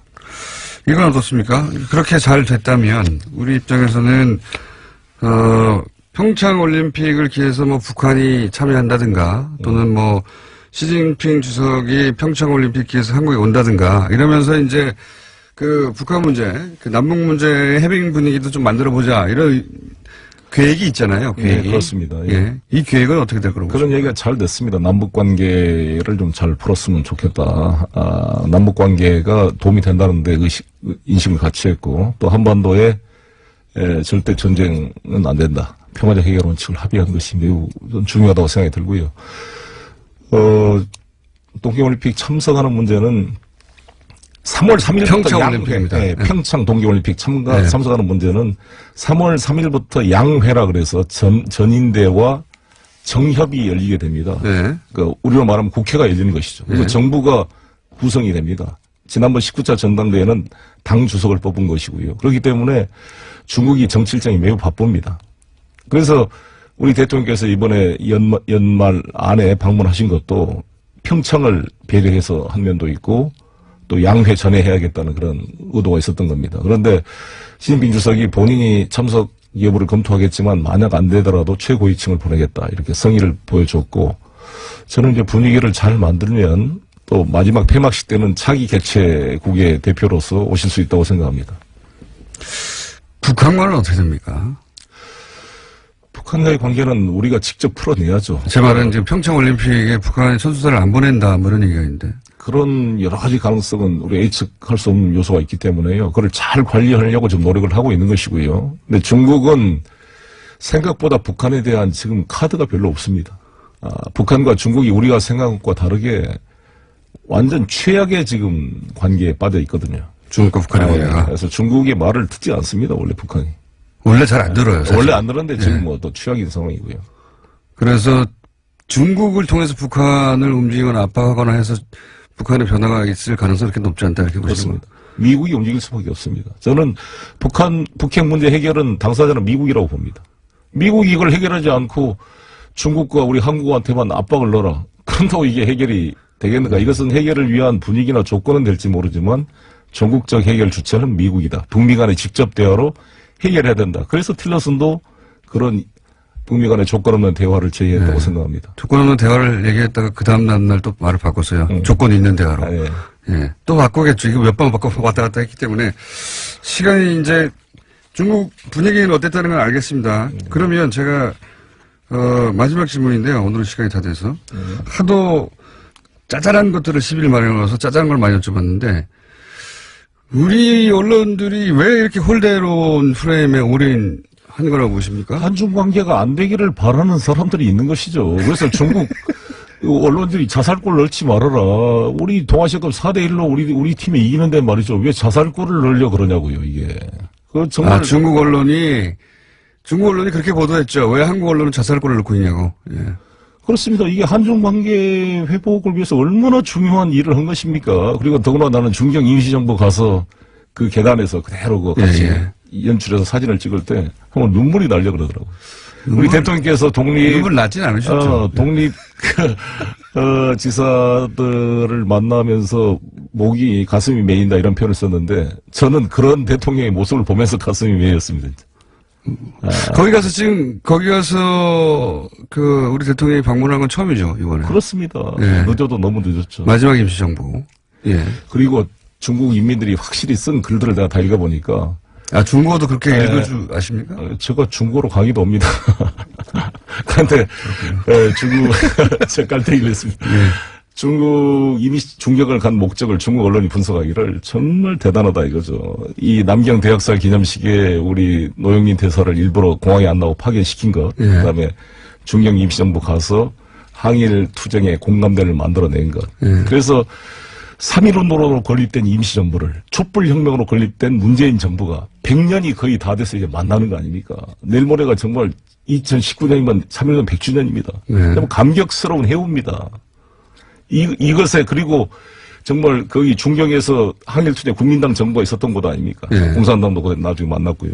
그 항일투쟁의 중심지였던 중경에서 그거를 대통령이 참석한 것 자체는 한중 관계의 완벽한 복원, 인민들의 가슴을 완전 열게 만든 최종의 마지막 활용 정점이었다 이렇게 생각합니다. 그래서 중경 시민들이 우리 대통령을 홀대하기 위해서 엄청나게 모였어요. 홀대하기. 그래가지고 저도 깜짝 놀랐습니다. 유머로 준비하신 것 같은 너무 썰렁해서 웃깁니다. 그 사진 연출은 저도 개인적으로 굉장히 대단하다고 생각했습니다. 왜냐하면은 거기서 임시정부 네. 마지막 임시정부죠. 그때 요원들이 임시정부 인사들이 쭉 계단에 서서 찍은 사진 굉장히 유명한 사진인데 그 장소 그대로 가서 대통령이 찍은 사진은 이 대단한 연출이다 생각했는데 그거 의원님의 아이디어는 아니죠? 탕모의 아이디어 같습니다. 오늘 말씀 여기까지 듣고요. 네. 그게 중국하고 러시아를 북방 경제협력위원회 위원장이신 거죠? 네네. 중국이나 러시아 관련은 담당하시는 거죠? 네. 예. 중국과 러시아 관련 얘기가 나올 때마다 직접 모시는 것으로 지금까지 대통령 직속 북방경제협력위원회 위원장 자격으로 중국을 방문하신 더불어민주당 송영길 의원이었습니다. 감사합니다. 네, 감사합니다. 자, 오늘은 코너명 없이 그냥 박지원 코너로 하겠습니다. 정치 구단주. 정치 구단주. 네. 박지원 전 대표 나오셨습니다. 안녕하십니까. 진짜 안녕 못합니다. 진짜 안녕 못합니다. 진짜 안녕 못하실 것 같아요. 개인적으로도 당으로도 국가로도 네. 이렇게 처참할 수가 없습니다. 우선 부인 수술은 잘 되셨나요? 뭐 수술은 잘 됐다고 하는데 네. 얘기하지 않겠습니다. 네. 저를 울리지 마십시오. 쾌를 빌고요. 감사합니다. 다른 이야기는 지금 할 계제가 아니고 우선 제가 궁금한 게, 궁금한 게 한 가지, 두 가지겠어요? 지금 우리 안철수 대표 하는 꼴 보면은 5만 가지가 다 궁금하지. 우선, 의총에 안 나온 것은 원래 안 나오기로 한 겁니까? 원래 나오기로 한 겁니까? 의총은 하루 전에 소집이 됐고, 예, 당대표 일정은 하루 전에 고지가 됩니다. 예. 저도 병원에 있었지만은 문자를 통해서 안철수 대표가 참석하겠다는 걸 밝혔죠. 예, 일정이 나왔어요. 예. 그런데 세상에 어떤 당대표가 주요한 사항은 의총에서 얘기를 해야지 의총 3시간 전에 통합 발표하고 정작 의총은 무서워서 못 나오고 도망쳐버리는 도철수가 된 겁니다. 도철수. 그러니까, 이건 통합이 아니고요. 보수야합 합당입니다. 그래서 우리는 통합이라고 질문하면 앞으로 김공장장 안철수 편하고 똑같기 때문에 대답 안 할 거예요. 그럼 합당 시도라고 할게요. 합당 시도. 그 정도면 중립적인 단어 아닙니까? 예.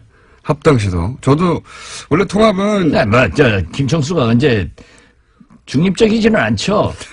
아니 근데 안철수 미워하고 우리 국민의당 망하기 바라는 것은 뭐 잘 알고 있는데 망하길 바라진 않아요. 지금 이 망할 조짐은 당내에서 만들어진 그런데 거지. 예.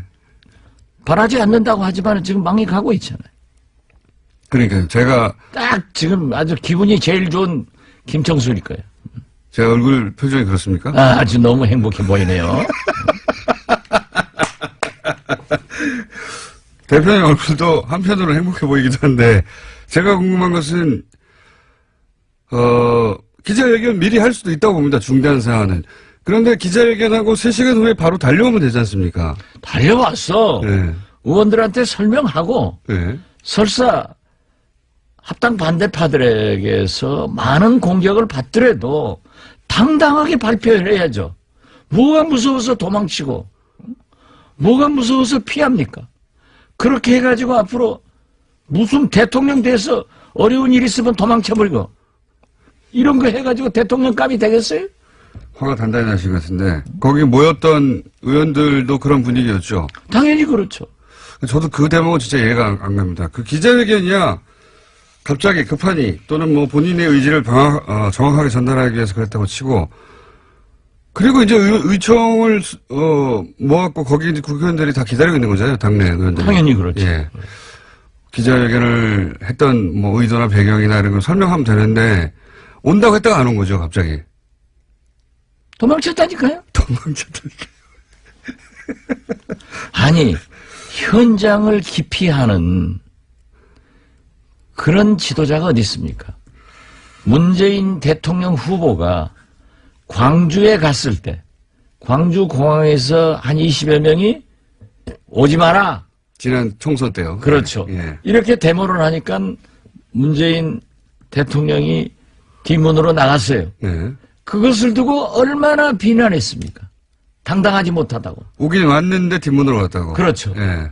정치인은요. 예. 저처럼 달걀을 맞더라도 맞는 게 좋습니다. 그래서 그러한 현장을 도피하지 않고 만나서 설득을 하고 또 그분들의 의견을 듣는 것이 정치인이지 안철수식 정치인은 소통하러 전국을 돌아다닙니다. 라고 하면서도 광주에서도 부산에서도 춘천에서도 자기 편별 버스로 동원해가지고 거기에서 통합합시다. 이 얘기 듣고 소통했다고 하면은 그런 소통 하루에 100번도 할 수 있습니다. 문제는 반대파들의 얘기를 들어봐야 되는 거예요. 그래서 저는 문재인 대통령에게도 야당과 소통을 하십시오. 오죽했으면은 김명수 대법원장 인준 표결을 앞두고 왜 대통령께서 야당 대표들에게 전화하지 않습니까?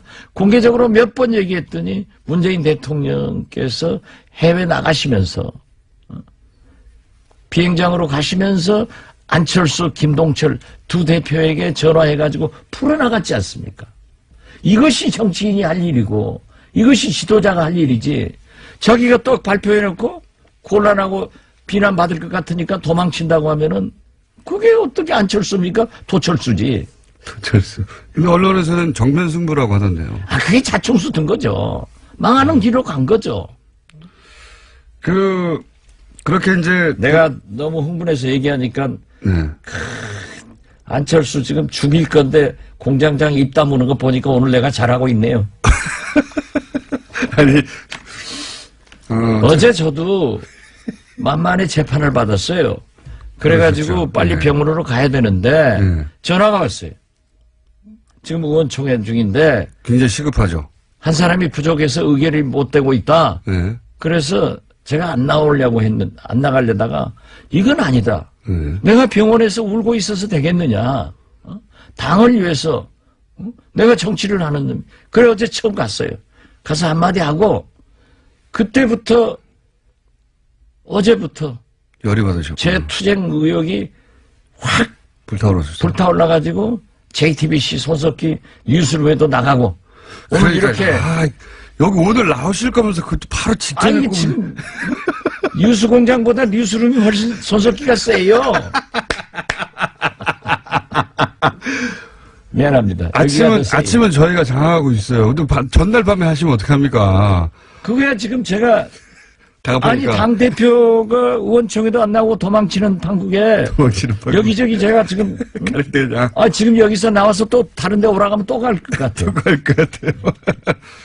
이러면 안 됩니다. 기자회견할 때 적폐 세력, 구태 세력이라고 표현한 게 대표님이죠? 뭐 저를 포함해서 예. 호남계 하는데 네. 보세요. 적폐 세력과 통합하려고 하는 안철수 대표. 예. 대통령 후보 나와서 떨어진 안철수 대표. 이건 기득권 아니에요? 또 당대표 하겠다고 나선다. 또 대통령 보수 대연합해가지고 야합해가지고 그 길로 가겠다고 하는 이건 말이 아니에요. 노태우 대통령이요. 안철수 대표는 과거 정치사를 모르는 것 같아요. 그런 것 같습니다. 물론 의과대학 다녔으니까 거기 공부 잘했으니까 그쪽 잘했겠죠. 나는 또 의과대학 관계는 아무도 또 모르잖아요. 네. 그런데 노태우 대통령이 김대중 총재에게 김 총재께서 다음 대통령 하십시오 하고 3당 통합을 제의하니까 DJ는 이건 아닙니다. 이 나라 민주주의를 위해서 이건 아닙니다 하고 거절하니까 다시 노태우 대통령이 YS에게 제의를 해서 YS가 털컥 잡았어요.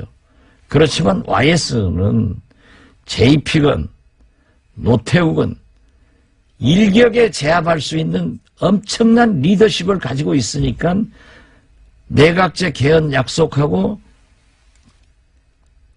3당 통합을 받아들였지만은 나중에 각서를 가지고 내각제 각서를 가지고 나와서 찢어버리면서 자기가 대통령 된 거예요.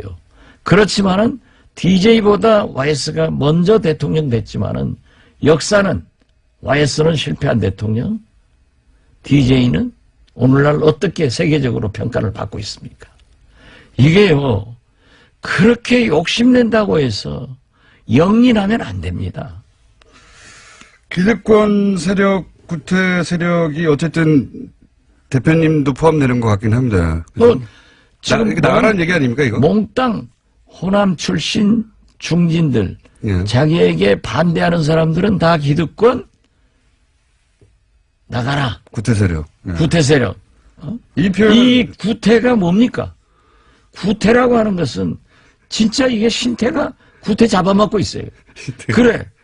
3당 야합을 해서 집권한 그 불행한 우리 정치사를 다시 반복하려고 하는 안철수 대표가 신태가 구태보다 훨씬 나쁜 거예요. 나는 구태를 인정합니다. 그렇지만은 제가요. 아니 보세요. 예. 저처럼 예. 개혁에 몸을 던진 사람 없습니다. 저는 그 국회의원들이 매년 하는 출판기념회 한 번도 안 해봤습니다. 저는 모든 관훈상제 한 번도 오픈해보지 않았습니다. 제가 만약 출판 기념회 관훈상제 다 오픈해서 했으면은 1이 10억씩 들어왔을 거예요. 저는 안 했어요. 하죠. 예. 실제로 제가 아무것도 안 했어요. 예. 그 유명합니다. 제가 안 하시는 걸로. 뭐 DJ에 우리 동교동에 음흉한 그런 과거의 정치가 있었어요. 예. 그러나 제가 모시기 시작했던 DJ는요, 정치자금 가져오는 것 다 법에 의거해서 반환시켰어요. 그러니까 저는 과거에 그러한 것을 인정을 하지만은 저는 하지 않았고, 제가 알고 있는 DJ도 그런 일을 안 했기 때문에 제 걸린 거 없잖아요.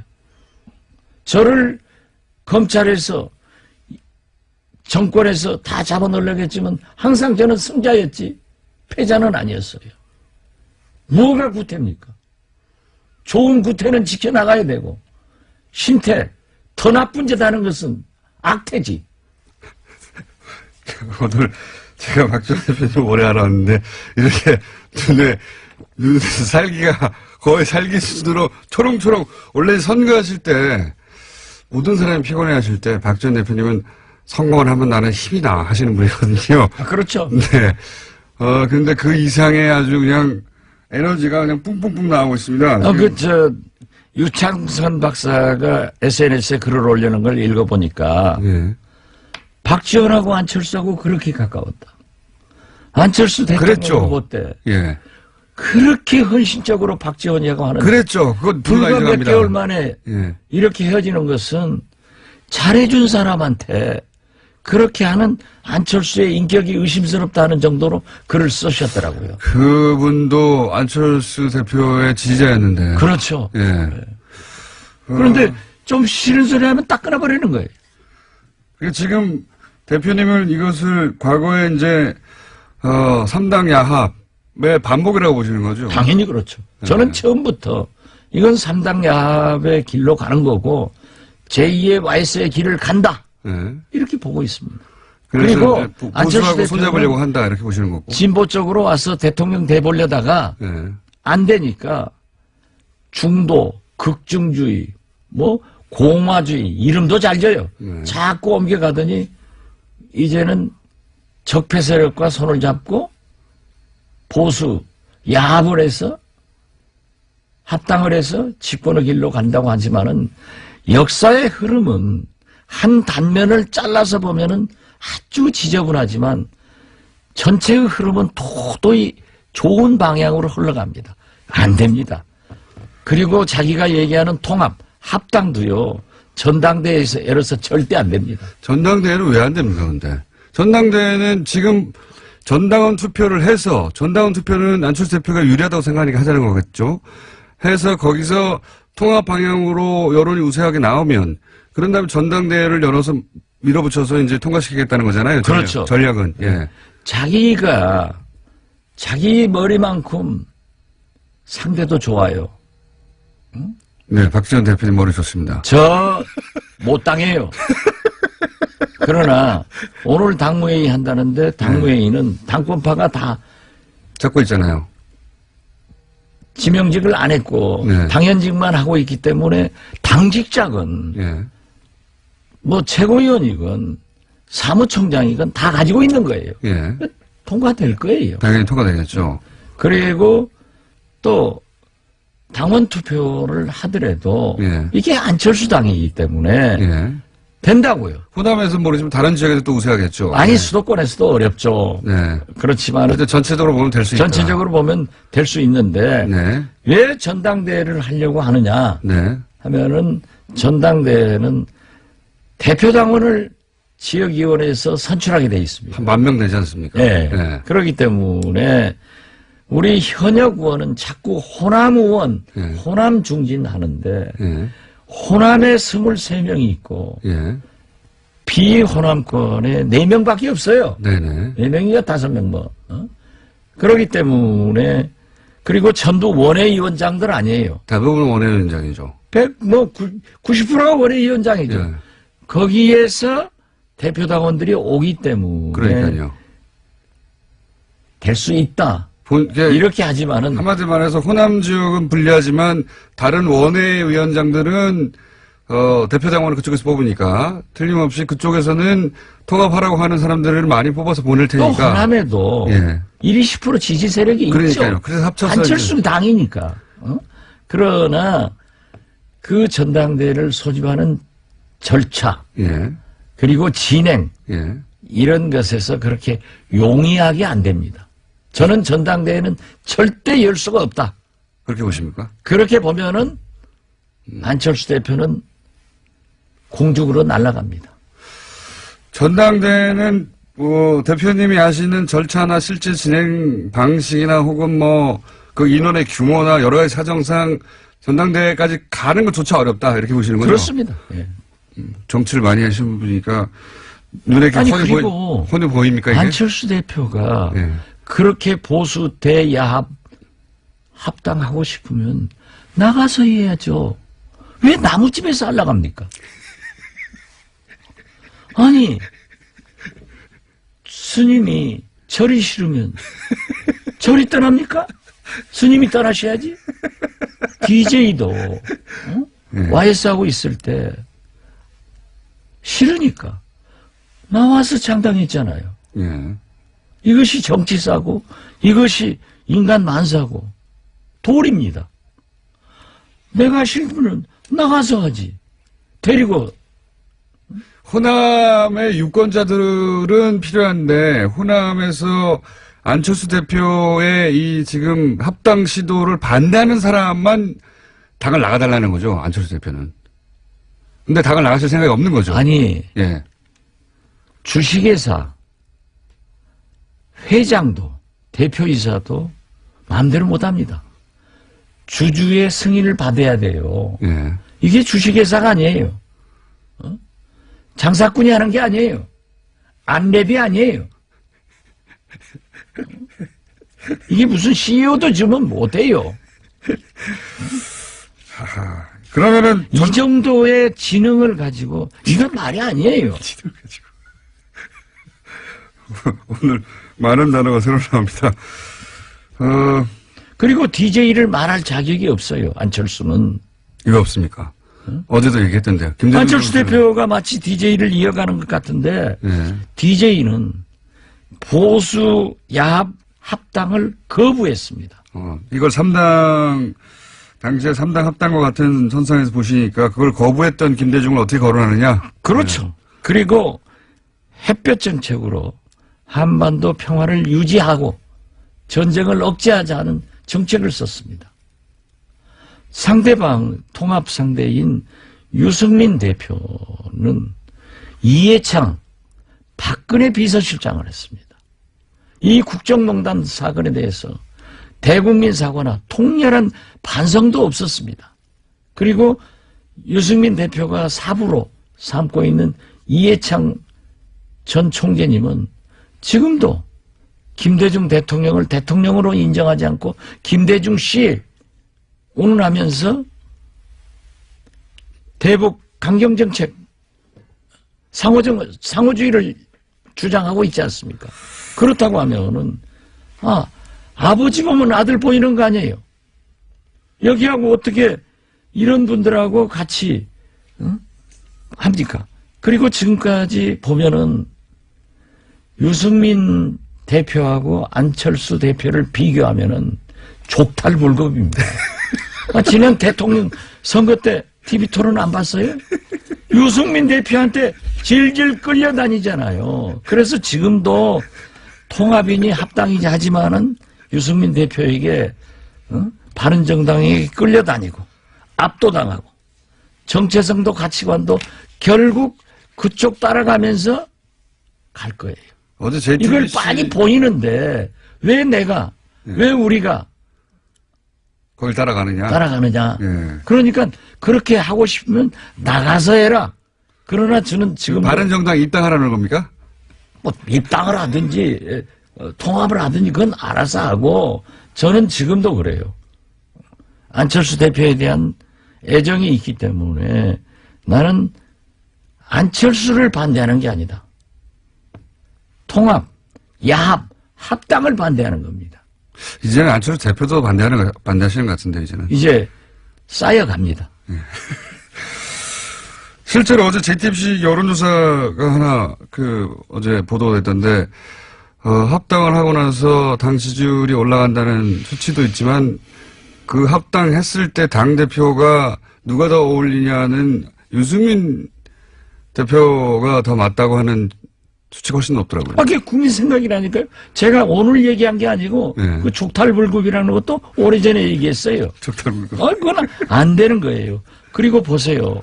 안철수 대표하고요. 네. 딱 보면은 정치를 1년 이상 함께한 사람이 하나도 없어요. 안철수 대표가. 안철수 대표는 그건 천재적 소질이 있는 것 같아. 새 사람 만나서 쓰고 헤어지고. 그러니까 브레인이 없는 거예요. 자기 혼자. 물론 뭐 젊은 사람들 몇이 있겠지만은 이건 아닙니다. 전 브레인은 따로 있는 걸로 알고 있는데. 예, 그 브레인 말씀 아니더라고요. 자, 그런데도 불구하고 지금 여기까지 온 안철수 대표도 뒤로 물러설 수는 없습니다. 절대. 이제는 물러설 수 있는 라인을 넘어가고. 그게 지금 예, 전당대회 공장장은 늘 예. 안철수를 미워하면서 생각해주는 척하는데 그게 망하게 유도하고 있는 거예요. 공장장 그 작전을 내가 빤히 알아요. 그런 짓 하면 안 돼. 공장장도 지도자라고 하는 것은요. 예. 추진하다가 뭐가 잘못됐으면은 과감하게 시정하고 돌아오는 리더십이 더 큰 지도자인 겁니다.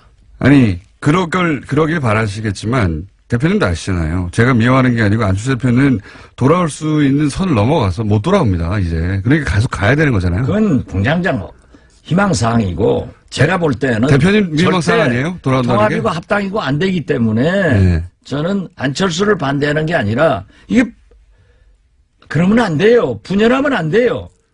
이 적은 집구석에서 분열해가지고 누구 쫓아는 거예요. 그러니까 안철수 대표가 포기하고 돌아오라는 건데 포기 안 하고 계속해서 전당대회를 어렵다고 하셨지만 마침내 전당대회가 됐어요.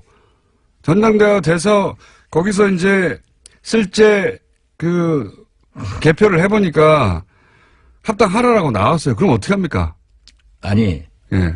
콰이강의 다리를 며칠, 몇 시, 몇 분, 몇 초에 폭파하겠다고 발표하고 폭파해요? 제 말은 시기는 아니어도 폭발을 하겠다. 그런 걸 우리는 지난번에 한번 얘기했는데 이 대화는 이건 갑자기 아니에요. 데자뷰네요. 예. 네, 그런 것은 얘기하는 게 아니에요. 예. 그리고 어쨌든 일단은 지금 전당대회 보십시오. 저지. 우리 국민들은 예. 통합이 좋나? 누구하고 통합해라. 거기 지지합니다. 분열한다. 절대 지지 안 합니다. 단어 자체가 그렇습니다. 통합이라는 단어 자체가. 통합과 분열에 예. 하도 우리 정치사의 반복이 그렇기 때문에. 그럼 합당이라고 바꾸시죠, 단어를. 아니 그래서 예. 보수야합 합당으로 정의를 했다니까요. 어제부터. 어제부터는. 그렇기 예. 때문에 그 질문도 앞으로 통합이라고 질문하면은 합당이라고 물어볼게요, 그러면. 물어보는데 합당 이거죠. 그래서 이건 안 됩니다. 될 수가 보세요. 없다. 예. 될 것 같은데요, 저는. 거기까지는. 그건 뭐 항상 공장장의 희망사항이겠죠. 전당원 투표는 무조건 하는 거 아닙니까? 문재인 대통령한테 그런 게 있으면 절대 안 됩니다. 이렇게 얘기하겠죠. 전당원 못 빠니까. 뭐 불리해서 그런데- 항상 그렇게 넘어오시려고. 아니 그런데 요즘 보면은 예. 몸빠. 예. 요즘 또 안빠가 아주 기승을 부립니다. 대표님이 대표적인 안빠였죠. 내가 안빠의 대표였는데 예. 요즘은 아주 안빠 공격이 기승을 부리고요. 대표님 공격합니까, 이제? 그래서 나는 세계적으로 미국은 특빠, 예. 일본은 아빠, 이 문빠. 그런데 그렇게 예. 좀 스트롱 파워를 가진 강한 힘을 가지고 많은 숫자가 잘하면은 안빠도 훌륭한데 그거 몇 사람 되지도 않는 게 돌아다니면서 말이지 달걀이나 던지고 또 자기들이 저한테 전화해요. 뭐 선처해달라 문자 보내고 하면서 그랬더니 또 박지원이가 말이야 자기 우리 모금하자 이런 구상유치한 이 아빠는 안 돼. 그렇게 괴롭히고 있습니까, 지금 대표님? 괴롭히지 뭐. 예. 네. 계란도 던졌다가 전화도 했다가 문자도 보냈다가 SNS도 왔다가. 그런다고 눈 하나 깜짝할 박지원이 아니에요. 저는 댓글을 안 봐요. 누나를 깜짝 안 하시는 건 제가 잘 알고 있습니다. 제가 옳은 일 아니에요. 아니 보십시오. 박지원이가 구태 정치라고 하면은 손잡고 아무 잭퍼 세력하고도 손잡고 집권의 길로 가야죠. 그러나 제가 DJ의 유일한 비서실장으로 이어가야 될 사람이 DJ가 적폐 세력과는 안 된다. 민주주의를 파괴해서는 안 된다. 정상적인 길로 가야 된다 하고 그 길로 가서 대통령이 됐고 그걸 거부했는데 그런 짓을 해서 되겠어요? 아니, 이러니까 나는 처음에는 적폐 세력한테 우리 안철수 대표가 정치 보복한다고 그렇게 얘기를 해서 그냥 실수했겠지 하는데 이게 본심이에요. 그거에 이제 보니까. 지금 적폐청산 수사에 대해서 정치보복이라는 단어를 쓴 게 본심이다. 나는 그렇게 되더라고요. 결과적으로 그런 모양새죠. 특히 내가 어제 네. 만만히 재판을 받았잖아요. 예. 결심 받았는데 100만 원 받으셨죠. 100만 원. 청구를 했죠, 일단. 예. 아니 구형을 했는데 구형을 했죠, 검찰이. 구형을 했는데 또 이 많은 분들이 선거법에 100만 원 하면 의원직 박탈당하잖아요. 그 네. 염려해서 또 연락이 와요. 예. 그게 무슨 TV는 말이지. 이 라디오 같은 게 그런 것까지 다 자막으로 넣어서 보도하고 하니까 예. 아니 그게 아니다. 라고 했는데 검찰이 적폐 검찰이 기소를 했기 때문에 자기 식구가 했는데 무죄 구형은 할 수 없잖아요. 근데 무죄예요. 이건 100%. 홍준표하고는 달라요. 그거는 이제 법정에서. 그렇죠. 예. 법정에서 할 일이고. 예. 그런데 제가 그 얘기했어요. 2011년 9월 이 박지원이가 만만의 의혹을 제기했을 때 예. 2012년 4월 이 박지원이가 박근혜 대통령의 비리관계 의혹을 제기했을 때 낙곰수에서 예. 김어준 공장장 주진희 부자 나하고 셋이 했잖아요. 근데 자기들은 기자하고 낙곰수 세다고 싹 빠져나가고 나만 지금까지 재판받았어요. 아닙니다. 그렇지만은- 저희는 딴 건으로 바꾸고 있습니다, 아직도. 아니 그런데 예. 나도 15년 재판받다가 이번에 이제 선고하면 끝나는데 그때 만약 검찰이 수사를 제대로 했으면. 박지원을 수사할 게 아니라 만만에 박근혜를 수사했으면은 이러한 국가 대불행이 없었다. 국정농단 사건이 없었다. 그래서 지금의 검찰처럼 적폐청산에 주력하지 않고 정치 보복 수사를 했기 때문에 이 검찰은 과거 검찰은 국정농단의 공범이다 내가 그랬다니까요. 알겠습니다. 그런 세상인데 이런 사람들하고 손을 잡고 그런 사람들하고 잡아서 집권을 생각한다고 하면은 그것이 구태지. 응? 오래 살아서 좋은 짓 하면은 그것이 구태예요? 오래 살았어. 대표님, 우리 시간이 다 됐고요. 그러니까 아니 좀 더 해요. 아니, 대표님 에너지가 너무 넘쳐가지고 제가 아니 저는 어제부터 예. 제 아내 지금 뭐 병원에 지금 갑니다. 예. 그렇지만은 내 앞으로 좀 안 나오려고 그랬어요. 그런데 이게 내가 병원에서 울고만 있을 수가 없어요. 그래서 어제부터 아주 마음을 독하게 먹고 예. 이건 아니다. 그러신 것 같아요. 어떻게 우리가 지켜온 정체성과 가치관인데 이걸 버릴 수는 없다. 그래서 저는 정면으로 어제부터 싸우기 시작했습니다. 이렇게 흥분하신 모습은 제가 처음 본 것 같습니다. 오랜 세월. 이게 구태예요? 그거는 나쁜 세력하고 안철수 대표한테 물어보셨. 내가 구태냐고. 나한테 물어봤잖아요. 그러니까 다스는 누구 거냐고 물어서 내가 MB가라고 얘기했잖아요. 그런데 구태냐고 물는 거. 그게 그 공장장인 구태예요. 네. 지금 화가 나셔가지고 보이는 사람마다 멱살을 잡고 지금 막 흔들고 계시는데 한마디로 말해서 그럴 거면 안철수 대표 나가라 이렇게 요약할 수 있겠네요. 우린 못 떠난다. 예. 가서 해야죠. 절 싫으면 스님이 떠나야지.